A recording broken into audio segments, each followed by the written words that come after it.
Hi everyone, welcome back to the channel. Today it's a little chilly outside in the shed, so I'm going to build a fire inside my wood stove to warm up a little bit. So building a fire in a wood stove is a pretty straightforward process, and it's pretty easy once you get the hang of it. This is my wood stove I've got out in my shed. It's a homemade out of a 55-gallon drum, and I just got a kit to put on it to turn it into a wood stove. First, you want to make sure that your flue is open to allow air to go through. And also you've got dampers that you can open and close that also allow air to go through. You need that airflow for the fire to get hot, and you can adjust that airflow and adjust the temperature of your stove. Now you need to gather your materials. You're going to need some paper, something to light the fire with. And what I've got here is just some paper, just scrap paper, whatever you get that come from Amazon. I didn't order it. It came and wrapped up in whatever I bought. Then you're going to need some tinder, some little scrap pieces of wood, dry twigs, whatever. Western North Carolina this time of year, they're abundant, so you shouldn't have trouble finding those. Then you're going to need some larger wood. This is just dried poplar. It burns quick, and so it'll catch fire rather quickly, and we'll have a fire going. Then I've got some split hardwood maple that I'll put on top of the fire once it gets going, and we'll have a pretty nice fire going before too long. So let's get to it.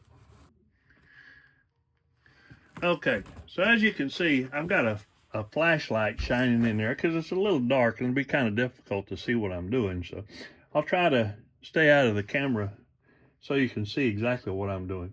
There's ashes in there. You just want to spread them out. You don't want to, whenever you empty your ashes, you don't want to take everything out. Leave a little bit in there for on the floor. And I've also got sand in the bottom of my stove so it doesn't burn out the 55-gallon drum. You may or may not have that situation.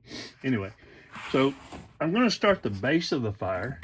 And so I'm going to use two, not big, but two medium-sized boards just to lay in there and create a trough. And what that trough does, it gives me something to lay the paper in.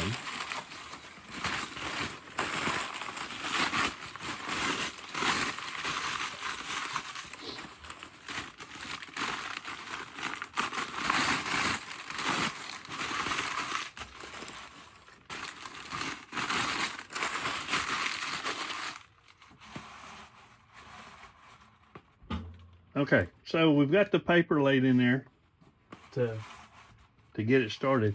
Now we want to go up with something bigger. So we'll come in with our twigs, and they light pretty quickly. So we'll stack them across the trough to give them, so it's got air underneath it. You gotta have air. So we've got air going underneath those twigs. On top of those, we're going to put some of this poplar. And we're going to cross it. We laid the twigs one way, we're going to lay poplar another. And put a few sticks down, and then cross it again.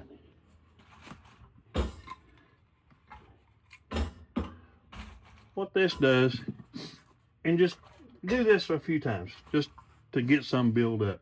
What that does, it allows a lot of room to get things started, and a lot of room for air movement and for the flame to go.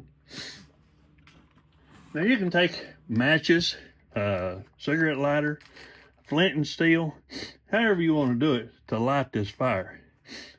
I use a propane tank.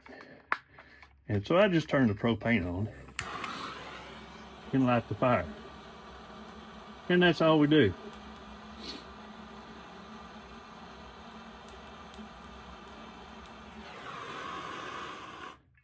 Make sure you turn that off. So the fire will start out rather slowly. After a moment or two, the the kindling and the twigs, they will start. Once they start burning, then the poplar will burn, and then we'll put some maple on top of that to get it going good. We'll let this burn for a second, and then we'll come back. Okay, once we have a fire going, now we can put in, and it's starting to get hot, now we can put in our hardwood logs to get them started. And just stack them up on top of the fire.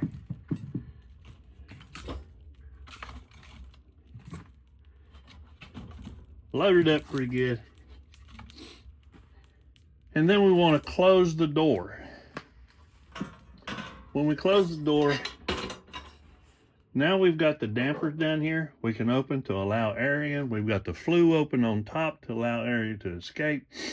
And this is open all the way so we can get the maximum amount of airflow. And it'll get that fire started good. Once it heats up, you can close these down and it'll let the fire go down. So anyway, so once you get your fire going, just let it roll, and just close your door, open your door, your damper and your flue to control the amount of heat that comes through. Keep it loaded up, keep it going, and stay warm. So this is how we're going to stay warm. It won't be long, the shed will be warm. I can take off my jacket. Anyway, that's how Daryl does it.